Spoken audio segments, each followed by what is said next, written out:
Who invented the television?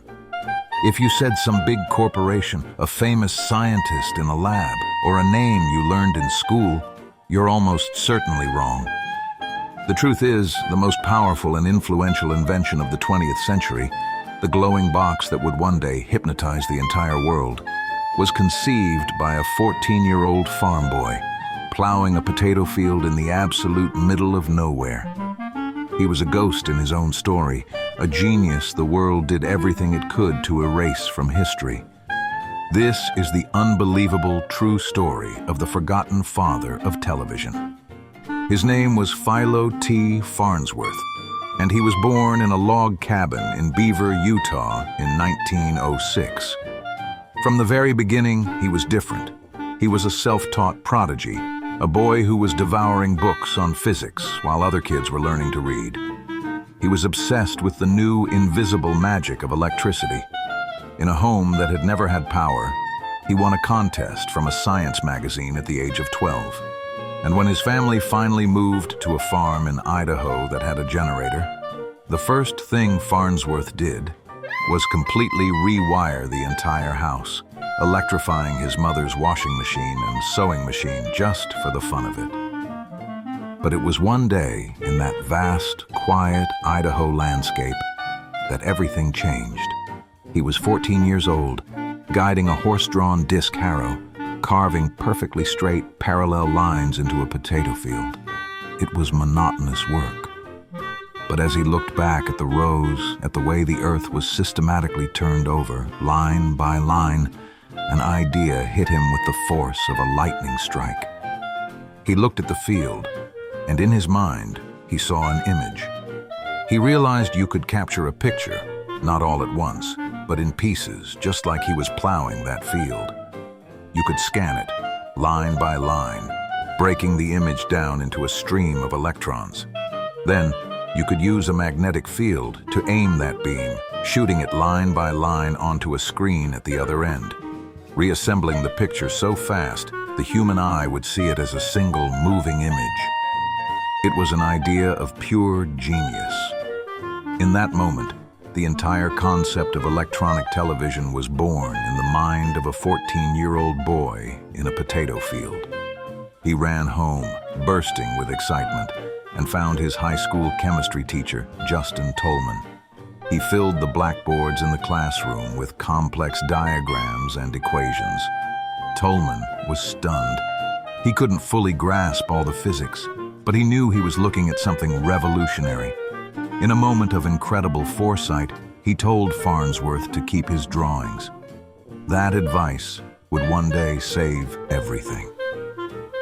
By the age of 21, Farnsworth had found a few brave investors and moved to a tiny makeshift lab in San Francisco. Working with his small, loyal team, including his new wife, Pem, he built his strange new invention. He called it the image dissector. It was a mess of vacuum tubes, wires, and magnets. After years of failures and near misses, the day of the test finally came. On September 7, 1927, Farnsworth and his team gathered in the small, dark lab. They placed a simple glass slide with a single, straight black line painted on it into the transmitter. Farnsworth made the final adjustments. The machine hummed to life with a strange, high-pitched whine, and across the room, on the tiny circular screen of the receiver, a single, glowing, horizontal blue line appeared. It wasn't a movie. It wasn't a face. It was just a line.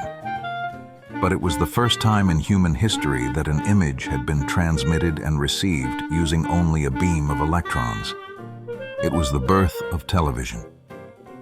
But Farnsworth's success had attracted a powerful enemy.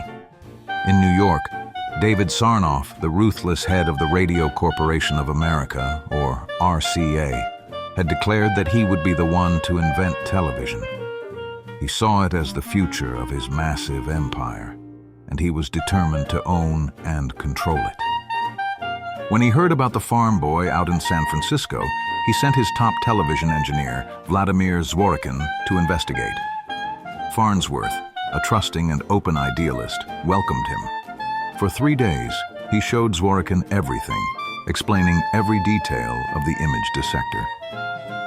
Zworykin left, telling Farnsworth, "This is a beautiful instrument. I wish I had invented it." What he didn't say was that he was going back to RCA to build a direct copy. What followed was a brutal, decade-long war. It was David versus Goliath. Philo Farnsworth, the 21-year-old kid from a log cabin, versus the biggest, most powerful, and most litigious corporation in the world. RCA spent millions in court, filing lawsuit after lawsuit, trying to crush him and invalidate his patents. Their army of lawyers argued that the idea of television was simply too complex for a young farm boy to have conceived of on his own. The case seemed hopeless. Farnsworth was running out of money and time, but he had a secret weapon. His old high school chemistry teacher, Justin Tolman, had saved the original drawing Farnsworth had sketched for him on the blackboard all those years ago. The one he drew when he was just 14 years old. Tolman was called to testify.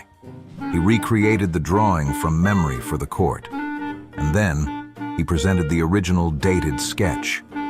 It was the blueprint for television, created years before RCA had even started its research. It was undeniable proof.